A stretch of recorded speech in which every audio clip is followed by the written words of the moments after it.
Ladies and gentlemen, Namaskar. Welcome to the 15th edition of Jaipur Literature Festival, projected by Dettol Banega Swasth India at Bank of Baroda Mughal Tent.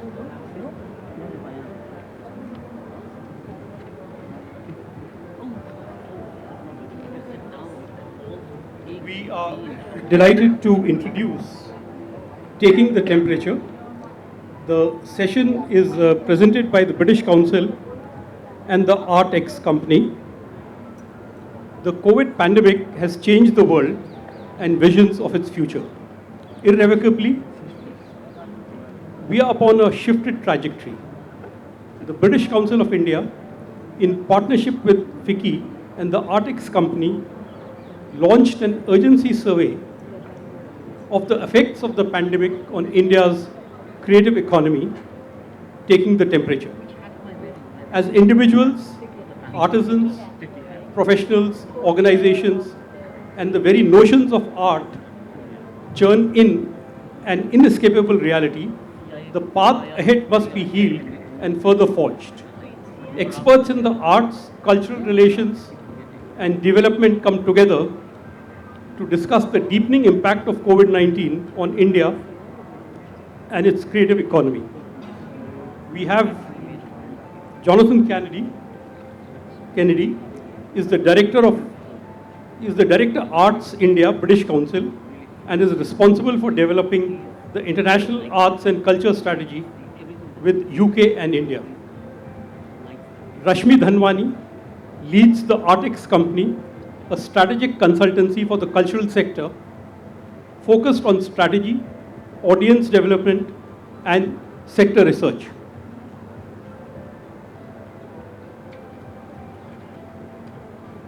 Arshiya Sethi, Art Twice and a Fulbright Fellow, is an independent scholar who established and currently manages the Cree Foundation. Barbara Wickham, OBE, is Director, British Council, India, and leads the India operations of the organization across their work in English, education, and arts. I'll hand over the mic to Barbara, and subsequently we'll start with the rest of the session. Thank you very much. A very, very warm welcome to this session, and I'm delighted on behalf of the British Council to be back at the wonderful JLF. British Council, as some of you will know, in our international cultural relations programmes, English, education and arts, we're committed to addressing global challenges. That's really at the heart of what we do. And with the experience of COVID over the past 2 years, with all of the international travel restrictions, lockdowns and working from home, the arts and culture sector have been extremely hard hit. So, returning to this most wonderful festival in this new glorious location feels like artistic and creative liberation. And as organisations and economies slowly recover from the impact of the pandemic, our deep-rooted connections and long-term cultural relations work through trusted partners such as JLF are more important than ever. We all need a diversity of artist stories to shape a more equal, inclusive and pluralist sense of the world for communities and audiences if we're to foster empathy and build understanding of what makes us who we are and what binds us together rather than what sets us apart. And so JLF is an even more critical arts landmark. Over the past 2 years, the British Council has been delighted to work very closely on perhaps one of the first such studies for the creative sectors, the Taking the Temperature series of reports.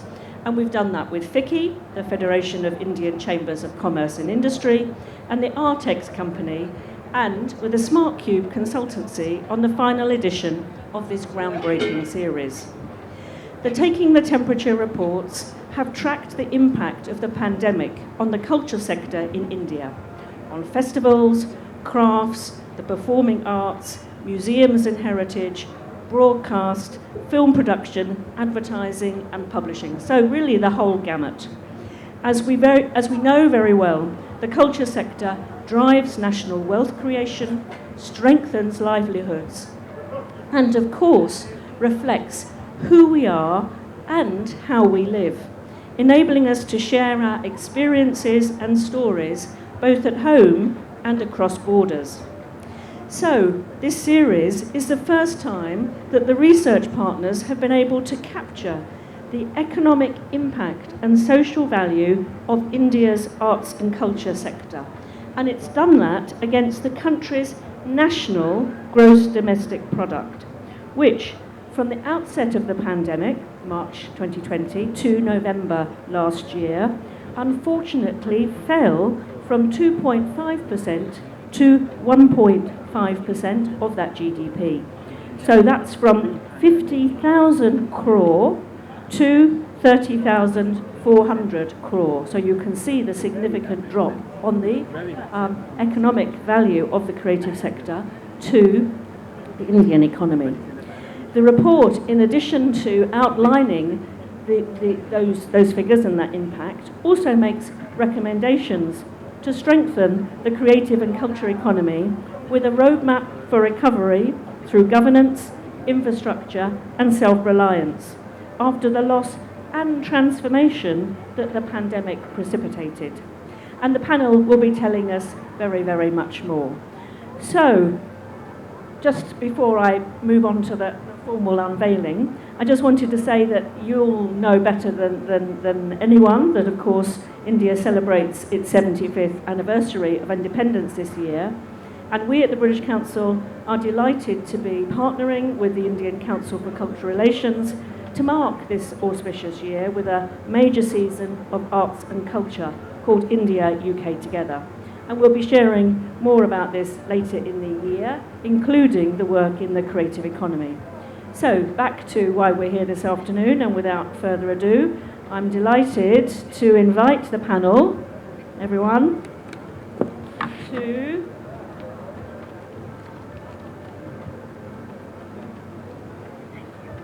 release the report. And I'm just going to join the panel.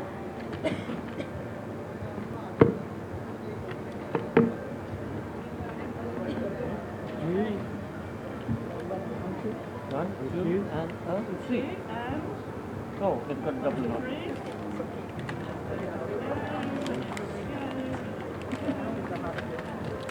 Oh, and it's been really wrapped with a lot.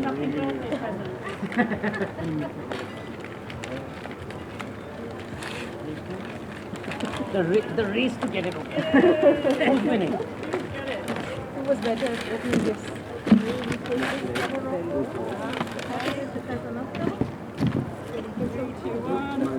That's not so dense plastic.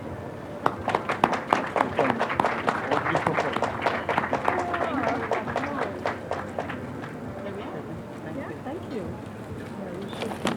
So at this point, I'm now going to hand over to Arshiya. Arshiya, over to you. Thank you so much. Yeah, and for those of you who might be wondering why I didn't introduce Sanjoy, it's simply because he doesn't need an introduction. Thank you very much. Thank you, Barbara, and thank you, Mr. Singh. It is true that Sanjoy needs no introduction, but there is a little clarification I would like to make, that on this panel, Sanjoy is here not because of his role at the Jaipur Literature Festival, but because of his very critical role as co-chair of the cultural and creative industries for FICCI. So this particular report is the brainchild of British Council, FICCI and the ArtX company, and all three are represented here on stage, which will make it an absolute delight for me to ask some questions about the report, which for all of you, and I take it that all of you present here have a stake in the arts and creative industries, the cultural field, to sort of learn some of the truths that we have not been aware of all this while, because the language in which we spoke about the cultural and creative industries has this far has been very different from the way that it has been approached in the report. So I'm actually grateful to the pathologies of COVID that it has made us change the way we are looking at the cultural and creative industries at this economy segment. And it's a pleasure for me to have all three of you here. Thank you. As a stakeholder for most of my life in the arts, I'm really grateful that you have brought this out. And I'd like to begin, actually, Sanjoy, by asking you about the unique features of this particular report that has emerged, because it's been done in a very interesting manner, and it has come up with some very interesting learnings. So, both. I'm going to actually ask Rashmi to sort of sum up what the report says, but just to say that a couple of things. In 75 years of India's independence, we haven't had any mapping of the creative sector at all. The creative sector comes under 14 different ministries in the government of India at the central level, and at the state level, because it's also a state subject, it comes under a number of ministries as well. So whereas you have publishing under HRD, and you have MEA looking after a part of culture, performing arts through ICCR, you also have all of the other ministries in between. And one of the problems that this then realized was that there's very little information on the ground as to what was the actual number when India became independent in 1947, 75 years ago, and what has been the growth year on year. That's something that we have occasionally quarreled about with the research agency that Rashmi was working with and guiding, because without a base figure, how do you actually conjoin and construe a number without it really just coming as manna from heaven and you're saying, okay, we've received this number? The other big issue that we have with the creative sector is, what does it constitute exactly in a place like India? As many of you know, that in the UK, for example, the creative industries provides about 11.7% contribution to GDP, which aggregates collectively what the banking and the financial industry and what the gas and the resources industry produces for the UK. So look at that in terms of the number. In India, where there's no formal culture sector, because all 1.3 billion of us Indians think we can sing, write, tell a poem, tell a story, and we do, cradle to grave, we are all engaged in the arts, but very rarely does anybody put a value to that art. And two quick things. One is, when the pandemic hit, and Rashmi and Jonathan and Barbara knows this, in 2020, in one of the first task force meetings that I was part of with government, I was asked by a senior minister, not a senior minister, but a minister, but Sanjoy, tell us, you carry on about contribution to the arts and them needing money. Why do artists need money? This was the question I was asked. So initially I thought, they were pulling my, yanking my chain, pulling my leg. And then I realized they actually thought that every person engaged in the arts was Shah Rukh Khan, Sonu Nigam, or at the least Brad Pitt. And they had no idea that the Ragi from the Gurdwara, the Pandal maker, the people who've done all of this around us are part of this sector. The second problem that came to the fore pretty quickly in this thing is the fact that every street corner of India, all of us see a bit of art. But we see it as either a hobby or a passion project. Remember that it takes 1,000,000 times to form muscle memory to be able to stitch a particular kind of garment or fabric. 1,000,000 times. So when, as a solution, I was told that why don't they become part of the MG Narega scheme where they can go and dig wells and roads and so on and so forth, I had to explain to them that 1,000,000 time muscle memory is what you're going to destroy, and with that destroy the cultural diversity and the richness that we see that changes every 100 kilometers in a place like India. Thank you, Sanjoy. So, Rashmi, if you would like to say a few words about introducing this report, the unique aspects of it, and then we can continue the discussion. Sure. So, before I do that, just to give you a bit of a background, 2020, nobody knew what was happening. suddenly everything was shut down. We were almost towards the end of a culture season at that point. In India, the culture season runs from October to March. And I think as Artex, I remember we had put out just a small little survey on our social media platforms to say, tell us how you're feeling, what's going on. We also put together a small bunch of resources for the sector. And we realized there isn't much of it to go around because we are not an organized sector. And I think we were working very closely with British Council on a few other projects at that time. And Jonathan reached out and said, hey, we are also, as an organization, looking at how this unfolds, but I've got a team with me that's here. Our programs have had to close down. I've got the resource. What can we do to support this query that you put out there in terms of what's going on in the sector? So it started from that, and by which time we'd already spoken to Sanjoy and brought FICCI on board, and that's how this relationship started of measuring the impact of COVID-19 on India's creative economy. Now, the features of the study were thus. One, it's a tracer study, meaning that it's not a single survey that will map what is going on, but it will map it over a period of time. Hence, there were 3 surveys that were put out at intervals of 3 to 4 months to be able to measure how the sector was performing, or to take the temperature of the culture sector, literally. So that was one. It was supposed to be a tracer study. The second was that the aim of the study was to not really try and define the sector, but anybody who sees themselves as a part of the sector, whether you're working for the event sector or in handicrafts or in performing arts, can actually come there and say, hey, this is how it's affecting me. And the third was that it had to be completely online, which was a bit of a challenge because in India, when it comes to research, one-on-one research, in-person phone calls usually works best, better in person, door-to-door. Digital, as you know, the penetration has not been as much in this country as it needed to be, but that was the third critical feature, that it was digital. And it took place over a period of time. It was supposed to have been finished by 2021, but it was done between 2 waves. Yeah. So that meant that, in fact, the third survey, which we're releasing today, the report, it was a few days before the second wave is when it was put out there, and we all had to stop cold because we weren't sure the kind of responses that we'll get from this will be reflective of how the sector has evolved over the past year. Hence, the third survey was the longest in terms of duration, and the report is out now. Actually, one of the most interesting things that you find in this report, and which Rashmi has indicated also, is the fact that it grew sort of organically.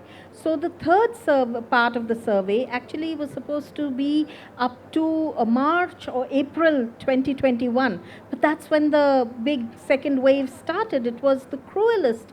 And so it got extended till June. Between surveys, they were having to change a little bit. They got different information, they got new information, they realized how the sector was really reeling between survey 1 and survey part 2, and how survey 2 and survey 3 ended up changing from the kind of results that it was giving. What is also interesting is by the end of the second survey, they had in mind now enough material to come up with recommendations and suggestions of how the sector could be helped immediately, in a medium-term scale or in a long-term scale. And I would like you all to talk about the 3 things, but before we go there, maybe a word from you, Jonathan, about the experience Britain has had in giving value to this sector, the fact that it had numbers to go by and what policies it could follow, which can serve as an inspiration now as we go ahead, because we've changed forever, things have changed forever, and we need to quickly come up with solutions that would be robust enough to take on these challenges now. So, Jonathan. Thanks very much. And as Barbara was intimating, British Council's work in arts and culture, and specifically the creative economy, is really premised on strengthening expression, exchange, and arts enterprise. And arts enterprise in terms of the creative economy is absolutely critical. And in 1997, 25 years ago, when the UK government was founding the first Department for Digital Culture, Media and Sports, they also undertook a mapping of the creative economy. And that was a first in its time then, I think internationally. So the UK has in some ways led this kind of way of working.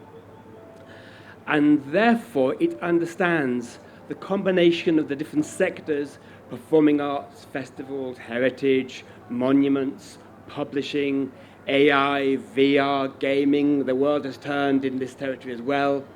Is all part of what makes up all of the creative economy across the UK. Now, it's different in India. And so there are very strong parallels, but there's a huge amount more by way of, say, crafts and festivals. So when we were looking at this piece of research, we had to ensure it was going to be adaptable and sufficiently relevant to the India arts and culture sector. So that's what we did. And over the course of the past 18 months, of course, nobody has ever tracked the course of a pandemic before in terms of the creative economy. So we had to keep adapting and pivoting, because ultimately that's what the sector was having to do to survive. Right. So our insights are born out of the changing circumstance of the pandemic. There's never been one before quite like this, and therefore it's pioneering on several levels. For India to understand our learnings that we've put together, but also I think globally, it's also very new territory, and let's hope it doesn't need to be required again. But what we do know as a result of this third edition of the research, which is actually a culmination of over 1,040 surveys being completed. I did the maths just in advance of today. 47 hours worth of time was taken up by artists, art organisations and sector bodies completing our survey, so that we can analyse it and really understand what was going on. Right. So one of the things that you may have noticed is that fields like VR, artificial intelligence and gaming, is being considered as part of the larger cultural and creative industries. It's not anymore about only dance and music and theatre and the usual way. Even when it came to dance, music and theatre, we would often talk about economies, because there was a more flourishing part of it, which was television and film, and there was a more dependent part which needed subsidies, which was the dance and the music. But suddenly we are looking at a far wider scale, we are looking at different terminologies that we are using, and we are quantifying things. So reel off a few figures that you think that are striking. I think one of the things is the number of people who have said, we are on the verge of bankruptcy and so it is better for us to close down. We know the number of deaths of despair that happened during this period. Those are very final kind of figures. We for once now know what percentage the GDP of the national GDP the arts support. So maybe I could hear from you some very startling figures that have come to the forefront. Yeah. Can you just fix our monitor? Monitor se sound nahi aa raha, jara monitor pe sound de do. Sanjoy putting on his festival director hat. Yes, Sanjoy, you're on the other. You were wearing the different hat now. No, but I mean, it's kind of bittersweet, right? Because on the one hand, we're really glad that this is out, but then we're also talking about something deeply depressing. Yes. You're talking about a sector that typically contributes 2.5% to the GDP of this country. The recession of that was about 39% as per the report. It's now down to 1.5%. Now, these are the numbers. But if you bear in mind what is not in the report, but what we know is one of the sectors that we think about as a part of the culture sector is the handicraft sector, which is the second largest employer in the country. So while you're thinking of the share of GDP, which is one figure, we don't really have data on how many job losses of lives and livelihoods that have happened because of the pandemic. So just to give you a sense of the scale of what we are talking about. I think in terms of a couple of other very, very key figures is that 50% of the creative sectors reported 51% or more loss in the annual revenue, which means half the people we surveyed said they'd lost half the income. And that, imagine if you're earning 10 lakh rupees a year, suddenly it's down to 5 lakhs. And that's half of your sector. So you can just imagine how much people have suffered just to survive over this time. 44% of the people we surveyed had moved to self-employment, which means that they were potentially either part-time or full-time employed with organizations, which means they are getting sustainable, regular income and have had to move to self-employment because that sustainable income suddenly was no longer there. What that means is that you're even more vulnerable because, as we know, there's no social security net for people working in the culture sector. The labor laws do not account for the culture sector as a part of the unorganized sector, and we can come to that separately with a new social code. These were some of the key stats that, at least from this report, were thrown out that I could shed some light on. Jonathan, would you like to add more to this? Nothing additional in major focus, but except that 88% of the sector of the creative economy are micro, small and mid-sized enterprises. So they are the lifeblood of the future of the bigger organizations as well. So when the MSME sector really goes into under duress, it affects all kinds of other bits of the creative economy, broadcasting, film. It's a whole ecosystem in its own sense. And that really needs to be understood. And it's certainly coming through, I think, in this third edition of the report. I just wanted to sort of connect that to the one point that you were talking about is the aided sectors and the unaided sectors, right? And how they are related. Someone who's working in theatre, which is typically unaided, is also working in film, is also working in television. So if you've got strong talent there, it's because it's coming from one space. So it makes sense to look at this in totality. And also just to sort of add to about the MSME, just let's take this festival as an example, right? You've got Teamworks Arts, who's working with a number of vendors. The light guy is from here, the sound team is probably, from Delhi with some resources from here. You've got an entire volunteer team. You've got travel, logistics, the number of companies, mid-size, small enterprises, 4,000 people that only one festival is employing. So you can imagine the scale of connections between these organizations to bring something of this scale together. Even your survey has pointed out that it's touching so many people, and this fear of social distancing, this fear of might continue its ripple effect for a much longer time. So even when the rest of the economy looks as if it's recovering and much has opened up now, guess what hasn't? The cultural field still remains very restricted, timid and tentative in its opening up. Yes, Sanjoy, you were about to say something. I was just going to give you a story looking at the job loss, just to show you how desperate people were. Towards the end of the Delta wave, I got a call at 7:30 in the morning, and I normally don't take my calls till 10 o'clock when I've sort of, come into some sense of comprehension. And this person, it just seemed to be an urgent call, so I picked it up, and he said, I'm so-and-so. I used to be a dancer at the SBKK, and I now design costumes. For 18 months, I haven't had any work. My wife died of COVID. I have all of this debt. Last night, I was going to kill my daughters, my two daughters, and then kill myself. And then I thought, if I kill myself and my daughters within my four walls, who will know about the plight of artists and artisans? So I've decided to kill myself publicly. I'm going to commit suicide today at 4 o'clock. And I was told if I had to make a difference, I needed you to endorse my suicide. 7:30 in the morning. It just blew my mind. I immediately started Googling, and I saw that he had on Facebook announced this. And then, we sent in some counselors. I raised some money for him in half an hour while I was talking to him, and we saved him. But that's because he reached out to somebody like me. Look at the millions of people, of artists and artisans, who did not have a similar resource at the other end of the phone. And that's one of the things that again divides the creative sector.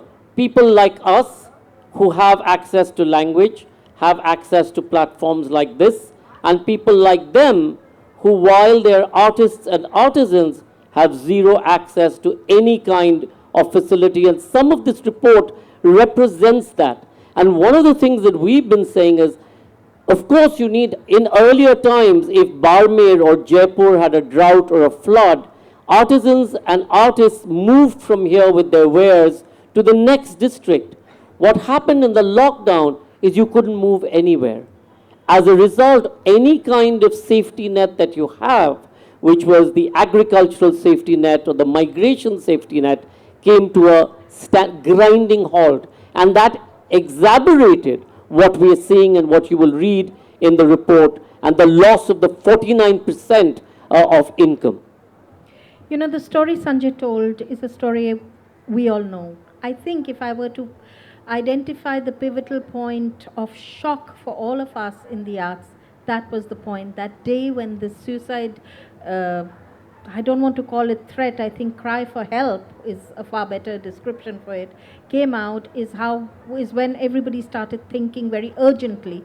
Now the question I want to ask is that this story was publicized, and I'm afraid there wasn't sufficient response from the biggest patron that the arts have, which is the government. And I'm so glad, Sanjoy, that you from FICCI and you took on this issue and brought it forward. So now we've done a bit of the past moments.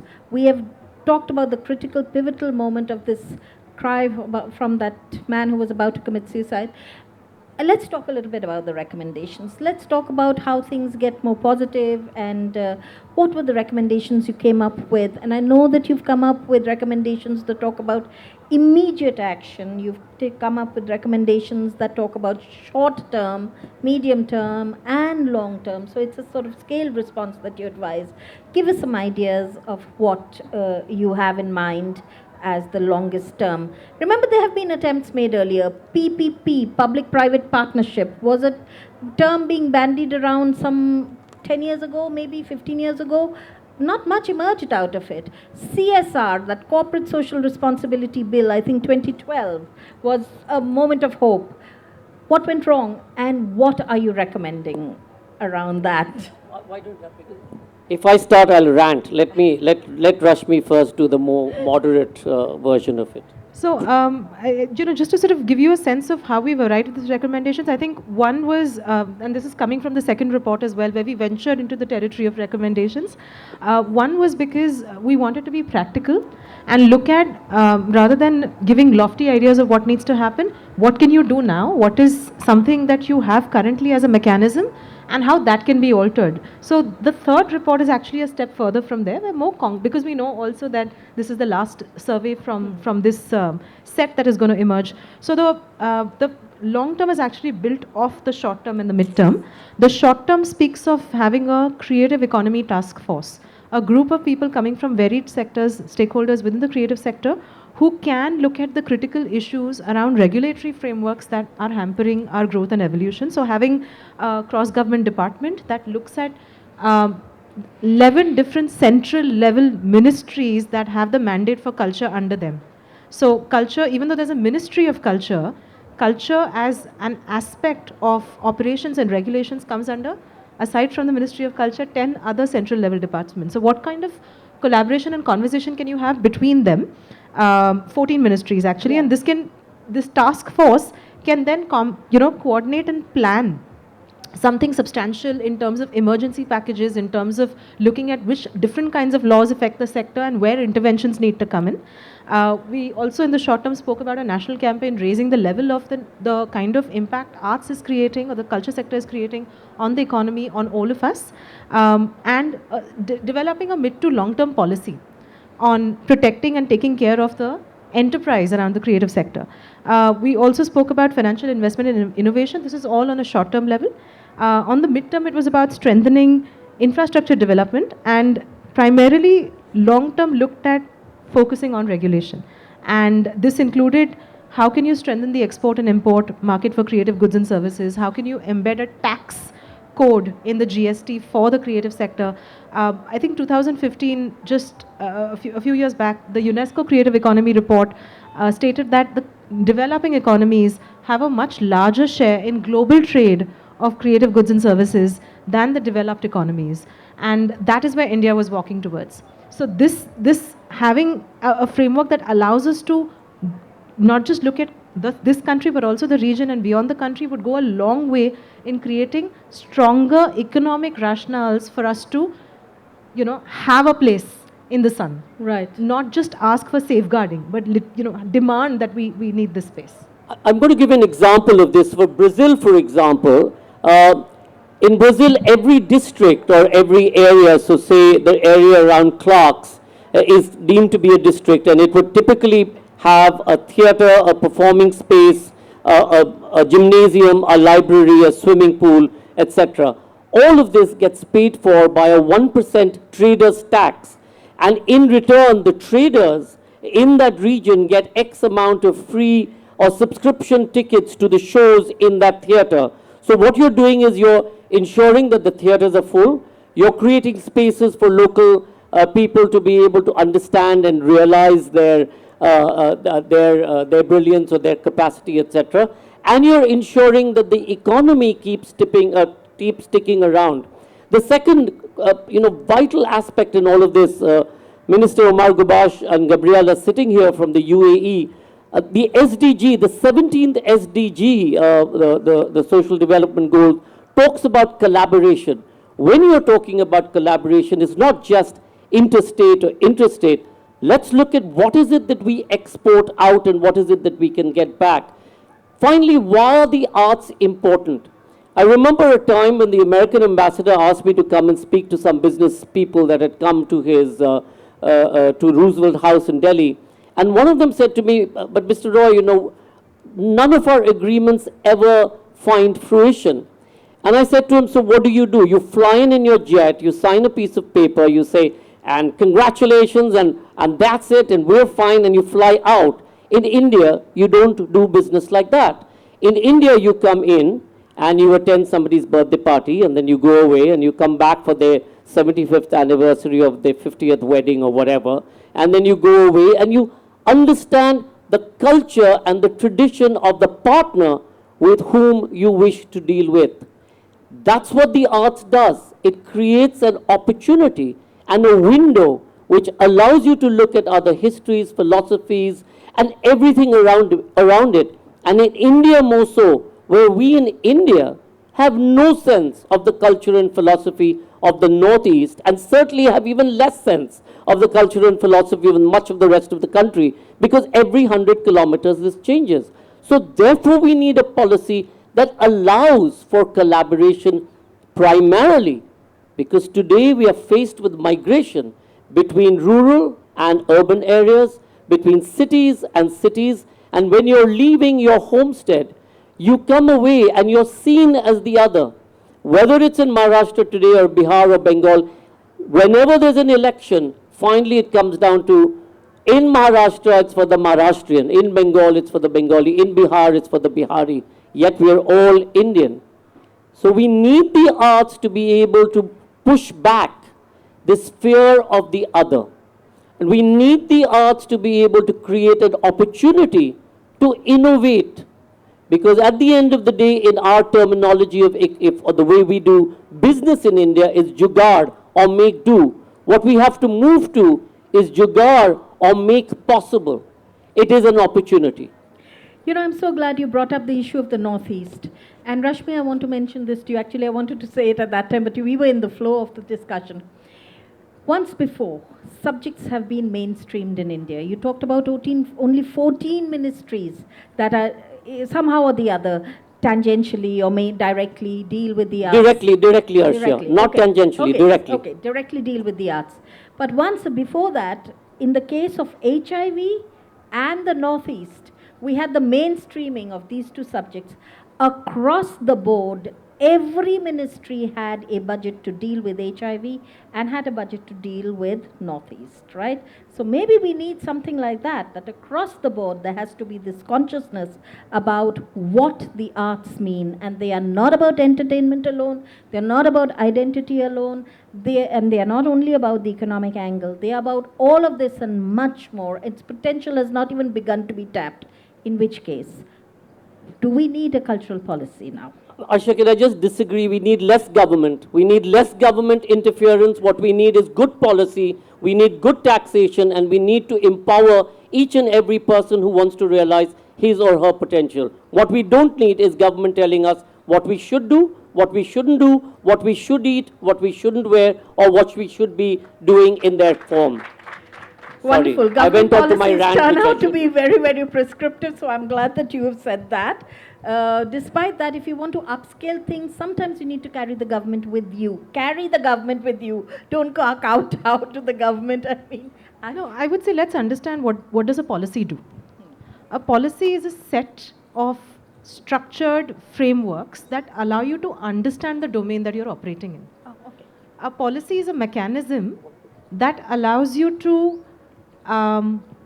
seek redressal to the concerns that you have. If you just look at policy from this definition, we need that. We need that. Artisan should not have had to come on Facebook and put out that cry for help to seek redressal. They should have been able to go to a place and say, "Hi, hey, I need emergency funding," and that emergency funding should have been given.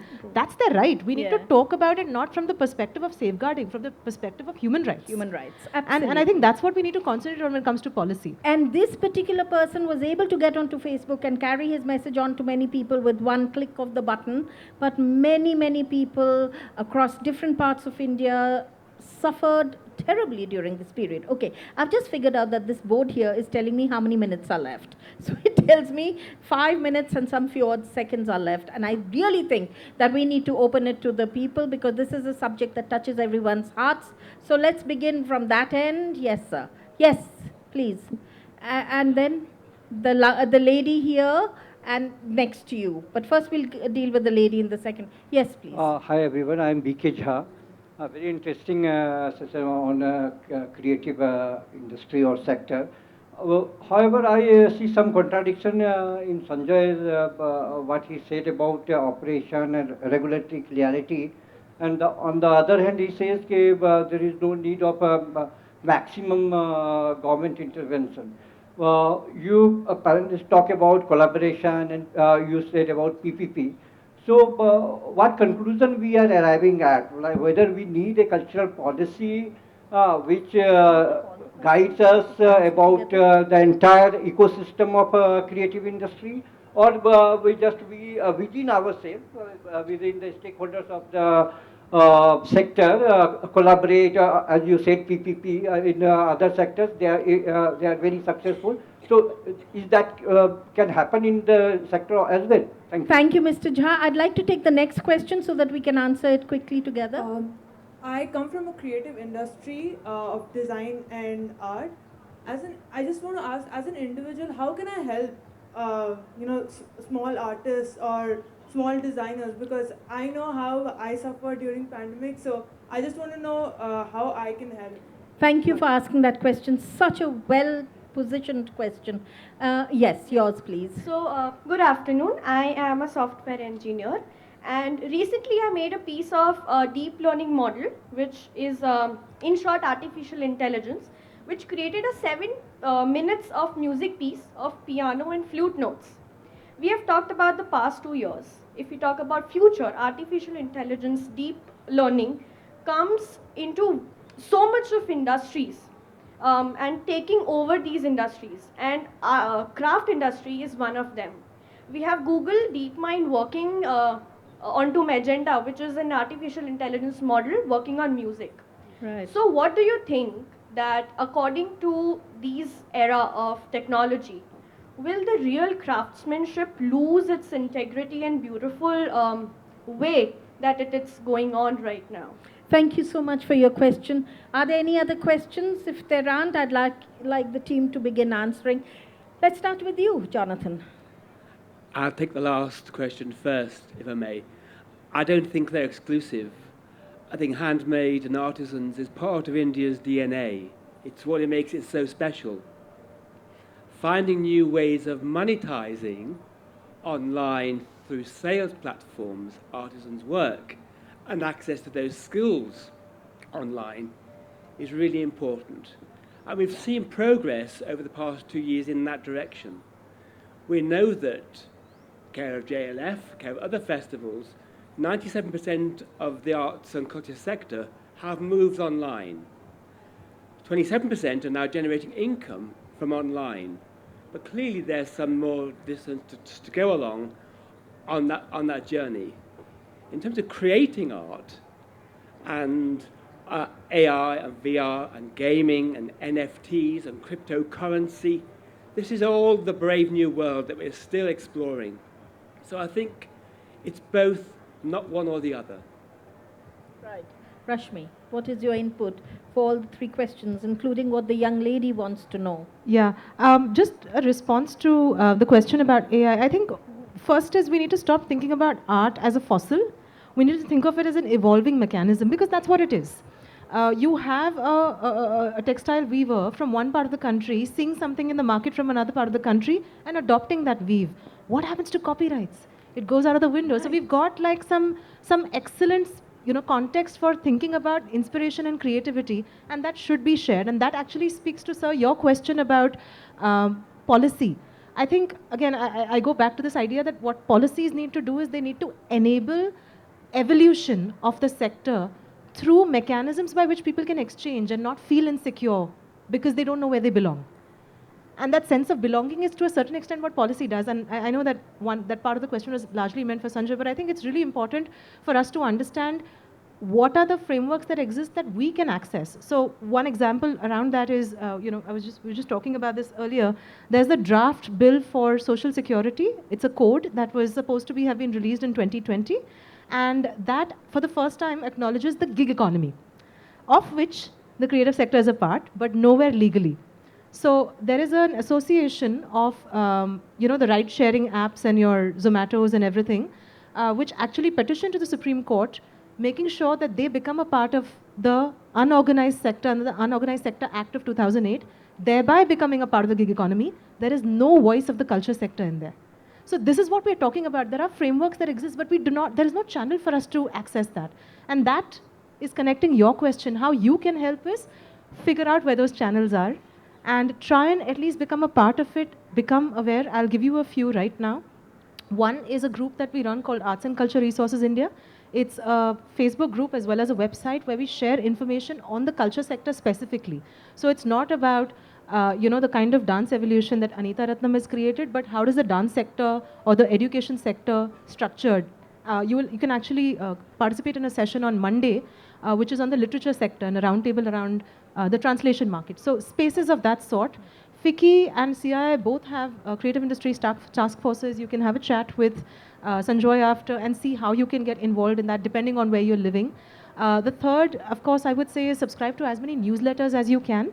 There are some wonderful initiatives that are taking place. Since you spoke about artisans, Creative Dignity Foundation that came up only in the last 2 years has done some incredible work around creating space for creative dignity for artisans. So there are some amazing initiatives that are out there. These are 3. If you want to have a chat later, we can share some more with you.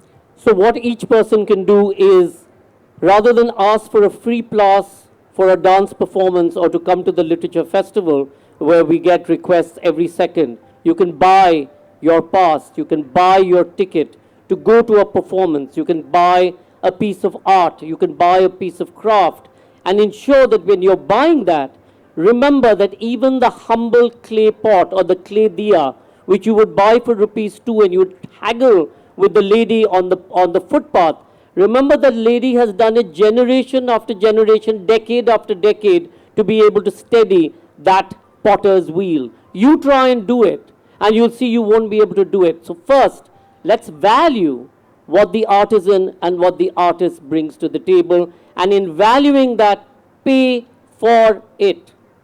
Simple. Start with that. To answer your question, sir, as she said, good policy has to enable. What we don't want is government controlling what we do or what tradition or art is acceptable or not acceptable.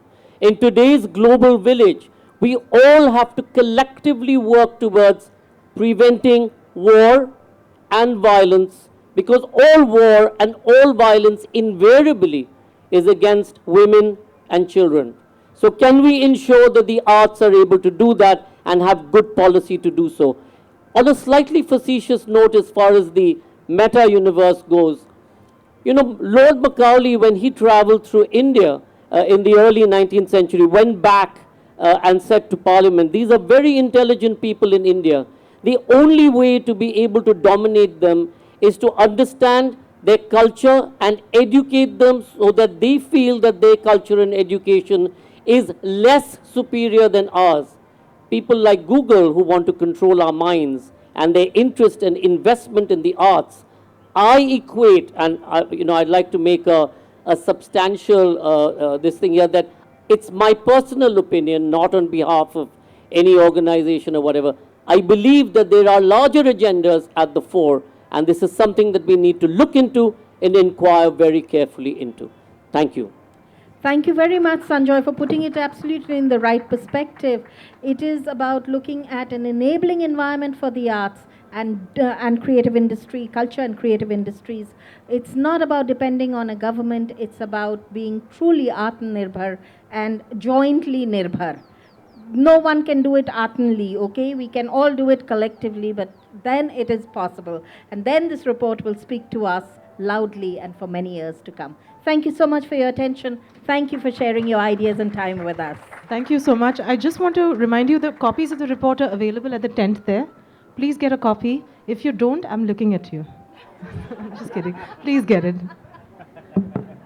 Thank you, Jonathan Kennedy, Rashmi Dhanwani, Sanjay Roy, Arshiya Sethi, and Barbara Wickham. That was an insightful session, and we'd like to thank the British Council and the Artex Company for the support.